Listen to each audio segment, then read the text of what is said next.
மலை பிரசங்கம்னு அழைக்கப்படுகிற இயேசுவுடைய போதனைகள்ல நன்கு அறியப்பட்ட தொகுப்பை நாம ஆராய்ந்து கொண்டு வரோம். இயேசு தன்னுடைய பெரும்பாலான நேரத்தை ஏழை மற்றும் அற்பமானவர்களோடு செலவிட்டாரு. அப்புறம் தேவனின் இந்த உலகத்தை மீட்கும் வேலை அவர் மூலமாகவும் இந்த ஜனங்கள் மூலமாகவும் தொடங்குதுன்னு அவர் சொல்லுறாரு. எதிலிருந்து தேவன் இந்த உலகத்தை காப்பாத்துறாரு? இது நாம் உருவாக்கிய தீய உலகத்திலிருந்து இயேசு தரும் ஒரு மீட்பாகும். நம் உலகம் சுயநலம், பிறர் மீதான கசப்பினால் உண்டாகும் வன்முறை ஆகியவற்றால் நிறைந்திருக்கிறது. இன்னும் சொல்லணும்னா முழு மனசுடன் அன்பும் மரியாதையும் கொண்ட சமூகத்தை உருவாக்கும் ஒரு மீட்பாகும். இயேசு இந்த வாழ்க்கை முறையை விவரிக்க நீதி என்ற முந்தைய வேதாகம வார்த்தையை பயன்படுத்துறாரு. ஒரு நீதிமான் என்பவன் தேவனுக்கு முன் சரியானதையும் மற்றவர்கள் முன் சரியானதையும் தொடர்ந்து செய்பவன். இப்படி வாழ்றவங்க பரலோக ராஜ்யத்தில் பிரவேசிக்கிறாங்கன்னு இயேசு சொன்னார். சரி, ஆனா வாழ்க்கை என்பது குழப்பமானது.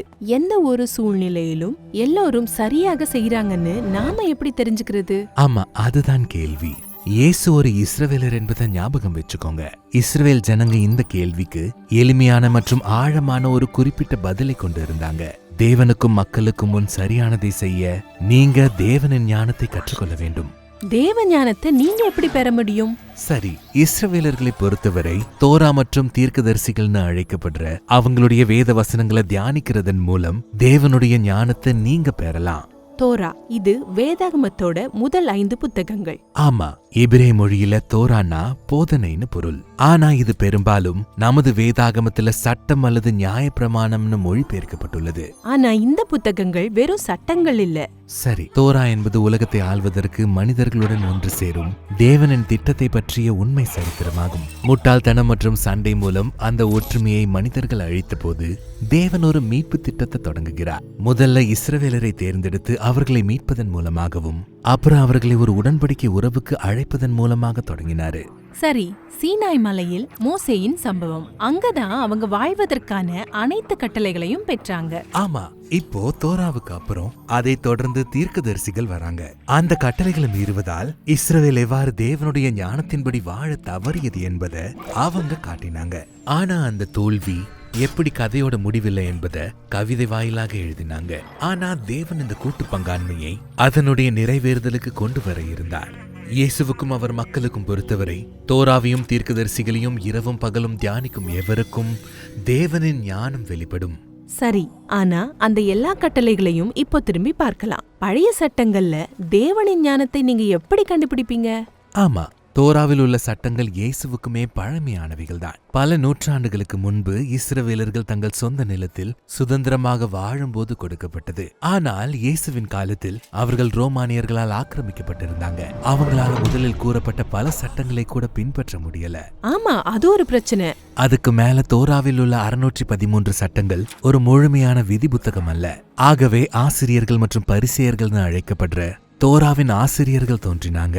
மேலும் அவங்க தேவனின் ஞானத்தை பயன்படுத்தி சட்டங்களில் உள்ள இடைவெளிகளை நிரப்புவாங்க. அதை வைத்து வாழ்க்கையின் பிற பகுதிகளில் இதை பயன்படுத்த முடியும். உதாரணமாக இஸ்ரவேலர்கள் வாரத்தில் ஒரு நாள் வேலை செய்வதை நிறுத்தணும்னு தோரா கூறியது. சரி, அப்போ எது வேலையா கருதப்படுது? தோரா உண்மையில ஒரு முழுமையான வரையறையை கொடுக்கல. எனவே வேத பாரகர்கள் வேதங்களை படிச்சு மக்கள் வாழக்கூடிய ஒரு விரிவான பட்டியலை வழங்குவாங்க. அவங்க தேவனுடைய ஞானத்தை அன்றாட வாழ்க்கையில பயன்படுத்துறாங்க. அதனால அவங்க தேவனுக்கும் மற்றவர்களுக்கும் முன்பாக நீதியானதை செய்ய முடியும்.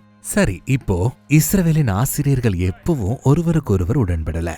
இயேசுவும் அடிக்கடி இந்த விவாதங்கள்ல ஈடுபடுவார். சில நேரத்துல அவங்களோட ஒத்து போவார், சில நேரத்துல வேத பாரகர்கள் மற்றும் பரிசேயர்களோடு ஒத்து போக மாட்டார். அது அவங்கள கவலைப்பட வைத்தது.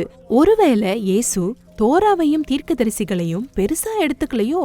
அதனால மலை பிரசங்கத்துல இது சம்பந்தமா இயேசு பதில் அளிக்கிறாரு. நியாய பிரமாணத்தை ஆனாலும் தீர்க்கதரிசிகளை ஆனாலும் அழிக்கிறதற்கு வந்தேன் என்று எண்ணிக்கொள்ளாதேயுங்கள், அழிக்கிறதற்கு அல்ல நிறைவேற்றுகிறதற்கே வந்தேன் என்று சொன்னார். தோராவையும் தீர்க்க தரிசனங்களையும் முழுசா நிறைவேற்ற இயேசு வந்தார் என்பதற்கு அர்த்தம் என்ன? நல்லா ஞாபகம் வச்சுக்கோங்க, வேதம் நமக்கு இஸ்ரவேலரோடும் மனித குலத்தோடும் இணைந்து உலகை ஆளும் தேவனின் திட்டத்தை பற்றி தெளிவா சொல்லுது. மேலும் நீதிமானாகவும் தேவனுடைய திட்டத்தின்படி வாழ்வதையும் காட்ட அந்த திட்டத்தை முன்னெடுத்து செல்வதாக இயேசு கூறினார். அது குறிப்பிடத்தக்க ஒரு கூற்று. ஆமா, தன்னுடைய நாளில் இருந்த மற்றவர்களை விட அவருடைய நீதியின் தரிசனம் தேவனுடைய ஞானத்துடன் ஒத்துப்போகுதுன்னு இயேசு சொன்னார். வேத பாரகர் பரிசேயர் என்பவர்களுடைய நீதியிலும் உங்கள் நீதி அதிகமாயிராவிட்டால் பரலோக ராஜ்யத்தில் பிரவேசிக்க மாட்டீர்கள் என்று இயேசு சொன்னார். அது தீவிரமானது. ஆமா, நாம பார்க்கிறது போல ஆரோக்கியமான சமூகங்களை எப்படி உருவாக்குவது மற்றும் எப்படி உடைந்த உறவுகளை குணப்படுத்துவது என்றும் விரோதத்தை மரியாதையாக எப்படி மாற்றுவது என்றும் இயேசு மனித வாழ்க்கையின் தைரியமான மற்றும் அழகான தரிசனத்தை வழங்குகிறார். அது பெரிய விஷயம். ஆனா உங்களால உதாரணம் கொடுக்க முடியுமா? உண்மையில் அடுத்த 6 ஆய்வுகளில் இயேசு அதைத்தான் செய்ய போகிறார். ஒவ்வொரு முறையும் அவர் தோராவிலிருந்து ஒரு கட்டளையை மேற்கோள் காட்டுவார். அப்புறம் அது எவ்வாறு தேவனுடைய ஞானத்தை வெளிப்படுத்துது என்பதை விளக்குவார். இதன் மூலம் தேவனை எப்படி தொடர்ந்து நேசிப்பது மற்றும் நம்ம பக்கத்து வீட்டார்கிட்ட எப்படி சரியா நடக்கணும்னு நாம கற்றுக்கொள்ளலாம்.